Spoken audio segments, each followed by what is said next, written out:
안녕하십니까. 독신 임성관입니다.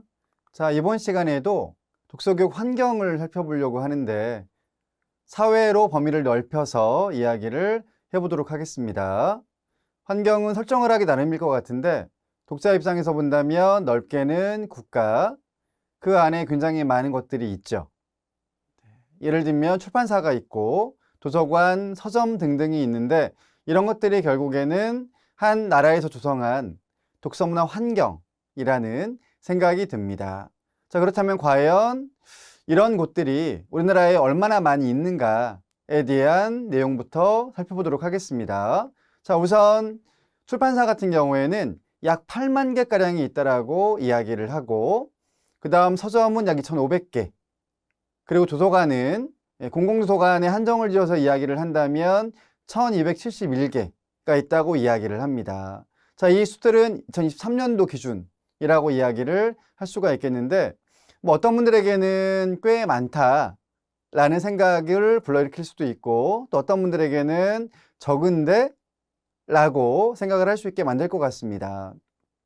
자, 그런데 문제는 이렇게 꽤 출판사며 서점이며 도서관이며 이런 일명 독서 문화와 관련된 곳들이 우리나라에 많이 있는 것 같아도 정작 이용자들이 중요하겠죠. 즉, 얼마나 많은 사람들이 직접 도서관에 가거나 서점에 가서 책을 빌려 읽거나 아니면 구입을 하거나 등등 그런 여건일 거라고 생각이 드는데, 왜냐하면 그런 이용자분들이 계시지 않으면 사실 출판사에서 책을 낼 수가 없을 것이고, 또 서점도 문을 닫을 것이고, 도서관 같은 경우에도 이용자가 없는 거니까 그러면 설치가 더 이상 되지 않을 것입니다.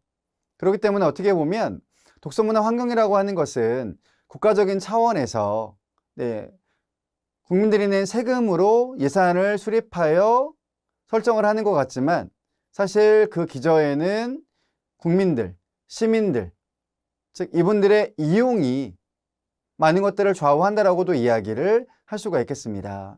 우리나라의 출판사는 등록제라고 알고 있습니다. 그러니까 즉 원하는 사람들이면 그 요건에 맞추어서 등록을 하면 된다라고 이야기를 하거든요. 그래서 지금 현재 8만 개가량이라고 이야기를 하는데, 아마 최근에는 독립출판이라고 들어보셨죠. 그러니까 즉 대규모가 아닌 한 사람이 편집도 하고 뭐 출판도 하는 그런 규모들이 점점 많아졌다고 들었습니다. 그래서 아마 숫자가 저 정도가 되는 게 아닌가라고 생각이 드는데, 아무래도 흔히 경기를 탄다라고 이야기를 하죠. 그러니까 즉 보다 많은 분들이 책을 구입해서 읽어야 되는데 그러지를 않으면 또 아마도 숫자는 계속 줄어들지 않을까라고 생각이 들고요. 서점 같은 경우에는 숫자가 많이 줄었다라고 이야기를 합니다. 그래서 전국에 2,500개가량이 있다라고 이야기를 하는데, 특히 뭐 지역 서점, 동네 서점이라는 그런 이야기를 하죠. 근데 그런 곳들에 가서 책을 구입하는 분들이 많지 않습니다. 왜냐하면 인터넷상으로, 그러니까 온라인상으로 주문을 하면 굳이 내가 뭐 들고 오는 수고도 덜 수 있고, 또 워낙에 빠르게 배송을 해주기 때문에 그러한 방법들을 이용하시는 분들이 많다라고 이야기를 합니다. 그래서인지 지역 서점들이 상당히 어려워서 계속 줄어들고 있다라고 이야기는 하는데, 아무튼 특색 있게 운영하는 곳들도 꽤 많이 있죠.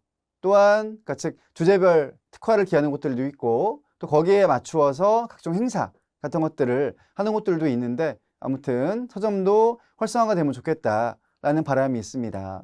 그 다음 세 번째는 공공도서관인데, 물론 작은 도서관을 포함을 시키면 훨씬 더 개수가 많습니다. 그런데 작은 도서관은 빠져 있고 그야말로 순수 뭐 시립이랄지 뭐 등등 이런 곳들만 개수를 헤아렸을 때 저 정도가 있다라고 이야기를 하는데 많이 적죠. 뭐 미국이라든가 이런 나라에 비하면 턱없이 적은 수준. 그야말로 어디에 살고 있든 내 집에서 밖으로 나왔을 때 걸어서 5분 이내에 도서관이 있어야 되는데, 아직 우리나라는 거기까지는 도달을 하고 있지 못한 상태입니다. 그래도 계속 도서관들이 설립이 되고 있는 중이기 때문에 독서문화 환경은 나아지고 있다라고 이야기를 할 수가 있겠습니다. 자, 이와 같은 환경 속에서 전 국민들을 위한 행사들도 기획 및 실행이 되고 있는 중인데 그 중에서 매년 6월 달에 서울에서 열리고 있는 서울국제도서전이라고 하는 행사가 있죠. 1954년도부터 시작이 되었다고 하니 역사가 꽤 깊은 그런 행사라고 이야기를 할 수가 있겠습니다. 다만 54년도부터는 세계가 아니라 국제가 아니라 전국 도서관 투더 전시회라고 하는 명칭이었다고 이야기를 하고 있습니다. 그러면서 1995년도에 들어서 이제 국제적인 면모를 확대해서 책과 문화를 교류하는 장으로 변신이 된 거라고 이야기를 하고 있습니다. 즉 이런 상황들을 보게 되면 우리나라도 출판 대국이다라는 것을 알 수 있습니다. 자, 그래서 이제 이 행사에는 출판사와 저자들, 독자들, 이들이 함께 만날 수 있는, 그러니까 우리나라만이 아니라 다른 나라의 저자들로 만날 수 있는 그런 기회가 주어진다라고 이야기를 하죠. 따라서 우리나라에서 가장 큰 책 관련된 축제, 행사라고 이야기를 할 수가 있겠습니다. 다시 한번 이야기 드리지만 보통은 6월 달에 서울에 있는 코엑스라고 하는 곳에서 실시가 되고 있습니다. 그 다음 두 번째로는 대한민국 독서대전이라는 행사인데 이 행사 역시 독서문화진흥에 앞장서는 지방자치단체들 가운데에서 한 곳을 선정을 하게 됩니다. 그런 다음에 책의 도시라고 하는 타이틀을 주죠. 그러면 그 도시는 우리가 올해 책의 도시임을 선포를 하게 됩니다. 그런 다음에 크고 작은 행사를 1년 동안 계속 진행을 하겠습니다만 9월 달, 보통 우리가 독서의 달이라고 이야기를 하는데 그때에는 독서문화 축제를 개최를 하게 됩니다. 그러므로 인해서 그 시에 있는 시민들은 물론이고 전 국민들에게 독서가 얼마나 중요한지에 대한 인식을 확장시키는 데 목적이 있다라고 이야기를 할 수가 있겠습니다. 자, 밑에 보시게 되면 처음 시작한 도시가 어디이고 그리고 또 어떤 도시들이 계속 이 행사를 개최했는가가 나와 있습니다. 1회는 군포시였습니다. 군포시가 책 읽는 군포라고 하는 슬로건을 쓰고 있거든요. 근데 그 정도로 이 책에 대한 관심, 도서관 설립, 행사 등등의 아주 열심인 곳으로 알려져 있습니다. 그래서 그곳이 첫 번째 도시였고요. 그리고 이제 이어서 인천, 강릉, 전주, 김해, 청주, 그리고 제주도 있었고요. 그 다음에 부산시에서 북구, 그 다음 원주, 고양, 그리고 이제 포항시까지 행사가 계속 이어져 왔다라고 이야기를 하고 있고 아마 내년 또 내후년 등등 계속 다른 도시가 선정이 되어서 이 명맥을 이어갈 것이다 라고 생각이 듭니다. 그 다음 세계 책과 저작권의 날이 있죠. 4월 23일인데요. 이날도 큰 행사가 보통 열립니다. 광화문 책마당 등에서 독서 문화 행사, 캠페인 등을 진행한다고 이야기를 하고 있는데 이때 역시 출판계와 도서관계 그리고 이제 문화계 등등이 참여를 한다라고 이야기를 합니다. 그래서 책을 선물한다든가 아니면 낭독회를 한다든가 북토크 등등 이런 행사들을 통해서 책과 독서의 중요성을 다시 한번 알리는 기회로 삼는다라고 이야기를 하고 있습니다. 청계천 등에서도 계속 이 행사를 하고 있죠.